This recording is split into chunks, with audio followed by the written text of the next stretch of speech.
WhatsApp ভ্রাতার বৃন্দগণ, তো আমি video নিয়ে আসলাম এবং আজকে ভিডিওর টপিক হচ্ছে কিটরেসু লাস্ট এপিসোড। এই অ্যানিমে শোটি বাংলাদেশে একসময় খুবই পপুলার ছিল, কিন্তু কিছু কারণবশত এটা বন্ধ হয়ে যায়। তোমরা হয়তো অনেকেই লক্ষ্য করেছো যে কিটরেসু এবং ডোরিমন এর মধ্যে অনেক মিল রয়েছে। এর কারণ হচ্ছে এই দুটো শোয়েরই ক্রিয়েটর ফুজিকি ফুজিও, এ কারণে এদের মধ্যে সম্পর্ক রয়েছে। বন্ধুরা, আজকে আমরা কিটরেসু এর লাস্ট এপিসোড সম্পর্কে কথা বলবো। ইন্টারনেটে একটি খুবই পপুলার গল্প রয়েছে এ বিষয়ে এবং গল্পটি খুবই পপুলার কারণ এই গল্পের সাথে নোবিতা বা ডোরিমন ইউনিভার্স কানেক্টেড রয়েছে। গল্পটি একটু কমপ্লিকেটেড হলেও আশা করি আপনারা বুঝতে পারবেন। এবং বন্ধুরা, গল্পটি শুরু করার আগে তোমাদের কাছে একটি কোশ্চেন, সায়েন্সের জন্য অথবা কোনো কিছু আবিষ্কারের জন্য মানুষের উপর কি এক্সপেরিমেন্ট করা উচিত? এই প্রশ্নটি আমি কেন করেছি তা গল্পের সাথে তোমরা বুঝতে পারবে।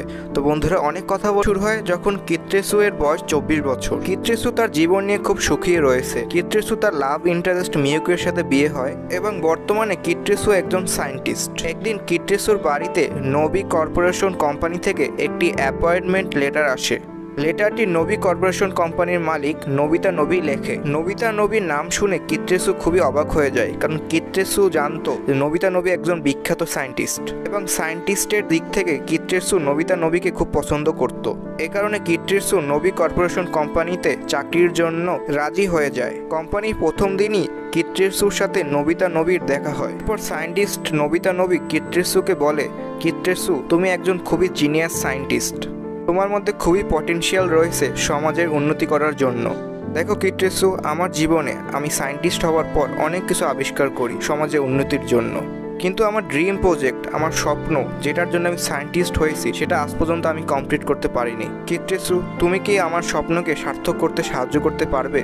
বন্ধুরা, এখানে বলে রাখি, এখানে নোবিতার বয়স 35 বছর এবং কিটরেসু উত্তর দেয়, স্যার, আমি আপনাকে সম্মান করি এবং আমি ছোটবেলা থেকে আপনার ফ্যান।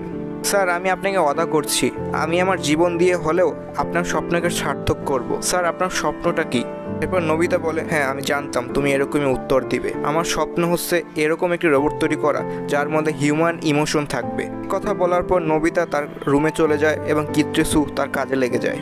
এরপর 3 বছর চলে যায়, আমরা কিটরেসুকে দেখতে পাই। রোবটের মধ্যে হিউম্যান ইমোশন আনার জন্য কিটরেসু টানা 3 বছর ধরে কাজ করছে এবং অনেক দূর চলেও গিয়েছে, কিন্তু বারবার ব্যর্থতা পাচ্ছে। এই 3 বছরে কিটরেসু অনেক গ্যাজেট, অনেক যন্ত্র তৈরি করে সমাজের উন্নতির জন্য, কিন্তু 3 বছরেও তার মেইন প্রজেক্ট রোবটের মধ্যে হিউম্যান ইমোশন আনার সার্থক হয় না।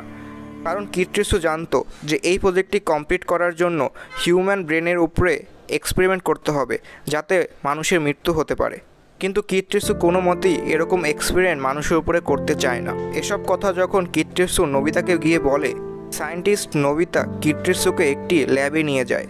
ল্যাবে যাওয়ার পরই কিটরেসু একদম অবাক, অনেকগুলো রোবটের অংশ বিশেষ। কিটরেসু ভয়ে একদম পাগলের মতো হয়ে যায়, কোনো কথা বলে না, চুপচাপ থাকে। এরপর নোবিতা বলে, কিটরেসু দেখো, আমরা সায়েন্টিস্ট, বিজ্ঞানের জন্য অনেক বলিদান, অনেক ত্যাগের প্রয়োজন রয়েছে এবং এটা তোমার মানতে হবে। হ্যাঁ, আমি জানি হিউম্যানের উপরে রিসার্চ করা ইললিগাল, তবে কি বিজ্ঞানের জন্য এটা করতেই হবে। এরপর নোবিতা আরও বলে, আজ পর্যন্ত আমি অনেক গ্যাজেট, অনেক ওয়েপেন তৈরি করেছি। এই কোম্পানি চালানোর জন্য টাকার প্রয়োজন, সেই অর্থের জন্য অনেক ইললিগাল ওয়ে আমি তা বিক্রি করেছি, পৃথিবীর বিভিন্ন জায়গায় ইললিগাল ওয়েপেন সেল করেছি, কিন্তু সে সব কাজ বিজ্ঞানের জন্য, কিছু ভালো হওয়ার জন্য কিছু ত্যাগের প্রয়োজন রয়েছে কিটরেসু। এরপর নোবিতা একটু হাসে এবং কিটরেসুর দিকে তাকিয়ে বলে, কিটরেসু, আমি তোমার মতোই ছিলাম, এরকম ভালো একজন বিজ্ঞানী যে সবসময় নিয়মকানুন মেনে চলতো, কিন্তু তখন কেউ আমার কথা শোনেনি, কেউ আমাকে টাকা দেয়নি এক্সপেরিমেন্ট করার জন্য। আমি আস্তে আস্তে আমার স্বপ্নকে পূরণ করার জন্য পিছিয়ে পড়তেছিলাম, কিন্তু যখন আমি নিয়মগুলো ভেঙে দিই, ইললিগাল উপায়ে কাজ করা শুরু করি, দেখো আজকে আমি কত সার্থক। কিটরেসু, আমি জানি তুমি তোমার প্রজেক্ট রোবটের মধ্যে হিউম্যান ইমোশন আনার খুব কাছাকাছি রয়েছো এবং এই এক্সপেরিমেন্ট সফল করার জন্য তোমায় জাস্ট কিছু মানুষের উপরে এক্সপেরিমেন্ট করতে হবে, তাহলে করো। কিটরেসু কী করবে কিছু বুঝতে পারছে না, চুপচাপ সেখান থেকে চলে যায়। এসব জিনিস দেখার পর কিটরেসু একদম অবাক হয়ে যায় এবং এটাও বুঝতে পারে যে নোবিতা একদম পাগল সায়েন্টিস্ট হয়ে গিয়েছে এবং কিটরেসুর এক্সপেরিমেন্ট যদি নোবিতা পেয়ে যায় তাহলে ও কি করবে তা নোবিতাও জানে না। তাই কিটরেসু সেখান থেকে পালানোর চেষ্টা করে, কিন্তু পালানোর আগে কিটরেসুর দ্বারা তৈরি করা সব এক্সপেরিমেন্টের ডাটা আগুনে পুড়িয়ে দেয় যাতে নোবিতা তা না পায়। কিন্তু পালানোর সময় নোবিতার সিকিউরিটি গার্ডরা কিটরেসুকে ধরে ফেলে এরপর নোবিতা কিট্রেসুর সাথে দেখা করে এবং কিট্রেসুকে বলে, কিট্রেসু তুমি চলে যেতে পারো, আমি তোমাকে বাধা দেবো না, কিন্তু যাওয়ার আগে তোমার এক্সপেরিমেন্টের ডাটাগুলো দিয়ে যাও। কিট্রেসু একটু হাসে এবং সাথে সাথে না বলে না, আমি তোমার মতো পাগল সায়েন্টিস্টকে আমার ডাটা দেব না। এরপর নোবিতা একটু হাসে এবং বলে, তোমাকে দিতে হবে না, আমি তোমার কাছ থেকে কিভাবে নেব তা আমার জানা রয়েছে। এরপর সিন চেঞ্জ হয় এবং আমরা দেখতে পাই একটি টিভিতে নিউজ দিচ্ছে যে নোবিতা কর্পোরেশন কোম্পানিতে আগুন লাগার জন্য এখানকার একজন বিখ্যাত সায়েন্টিস্ট কিট্রেসু মারা যায় এবং তার লাশও পাওয়া যায়নি। এবং বন্ধুরা, এখানেই আমাদের গল্পটি শেষ। তো এখানে অনেক প্রশ্ন থেকে যায় যে নোবিতা কেন এরকম করছে, বা নোবিতা কি পাগল হয়ে গিয়েছে, বা নোবিতা কি খারাপ, এবং কিট্রেসু কি এখনও বেঁচে আছে। এই গল্পটি আমার খুবই ইন্টারেস্টিং লেগেছে, এই কারণে আমি আপনাদের কাছে শেয়ার করছি।